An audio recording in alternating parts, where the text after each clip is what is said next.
moon cast an eerie glow over the silent waters, its light reflecting off the undulating waves like ghostly fingers reaching up from the depths. I stood on the deck of the yacht, heart pounding in my chest, my breath coming in ragged gasps. The knife in my hand felt heavy, slick with sweat and something darker. Somewhere on this boat, a killer lurked. And I was next.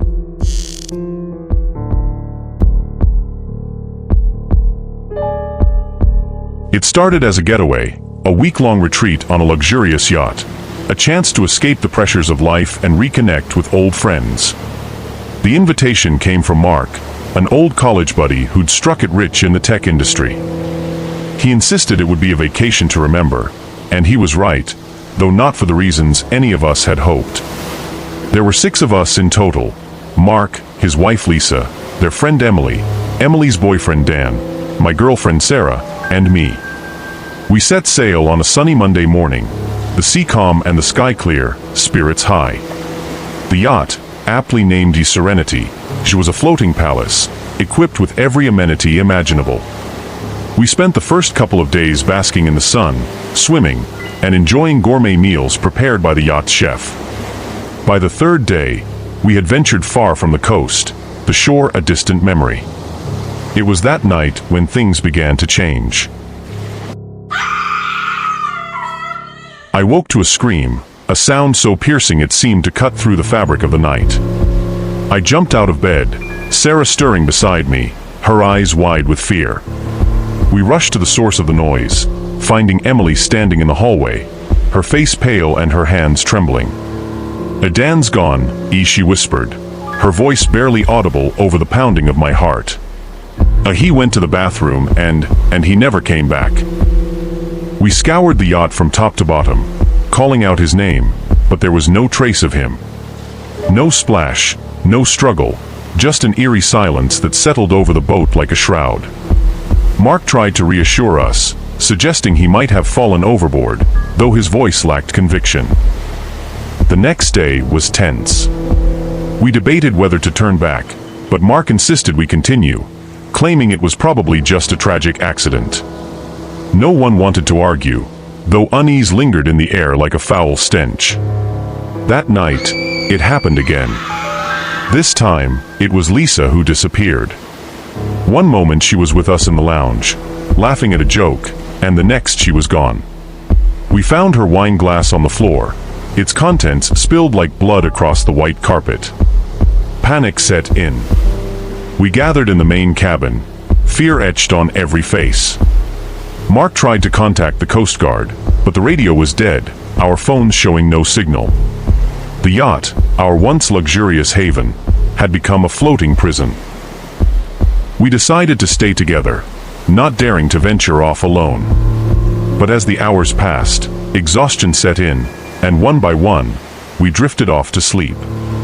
I woke to find Sarah gone, her side of the bed cold.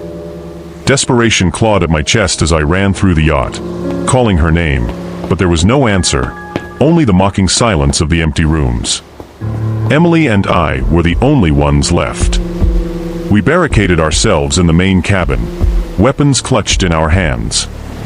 Emily had found a flare gun, while I held a kitchen knife, its blade gleaming in the dim light. We sat back to back, listening to the creaks and groans of the yacht, every sound a potential threat. Hours passed, or maybe it was minutes, it was impossible to tell. The line between reality and nightmare had blurred beyond recognition. And then, the lights went out. Total darkness enveloped us, and Emily screamed. I spun around, the knife slashing through the air, but I hit nothing. Her screams were cut off abruptly, replaced by a sickening gurgle. I stumbled, reaching out in the darkness, my hands finding only emptiness. I called her name, but there was no response. Now, alone.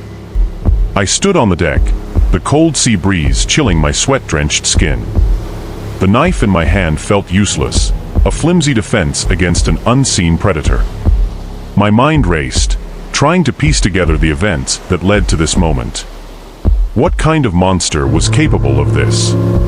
A shadowy figure, hidden in the depths of the yacht, picking us off one by one. Was it Mark? Had he orchestrated this nightmare?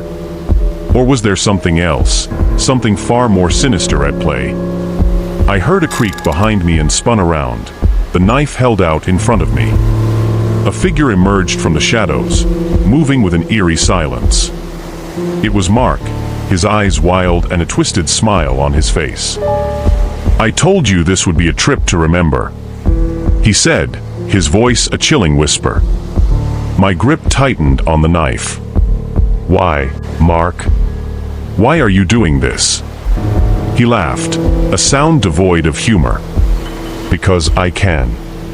Because out here, there are no rules, no consequences. It's just us and the sea." Desperation gave me strength. I lunged at him, the knife aimed at his chest. He dodged, grabbing my wrist and twisting it until I cried out in pain, the knife clattering to the deck. He shoved me, and I fell, my head striking the metal railing. Dazed, I looked up at him, the world spinning.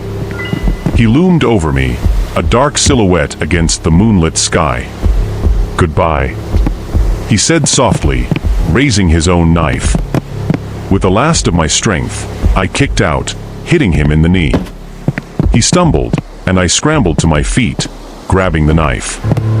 We grappled, a desperate struggle for survival, and in the chaos, I managed to plunge the blade into his side. He gasped, eyes wide with shock, and staggered back, clutching the wound.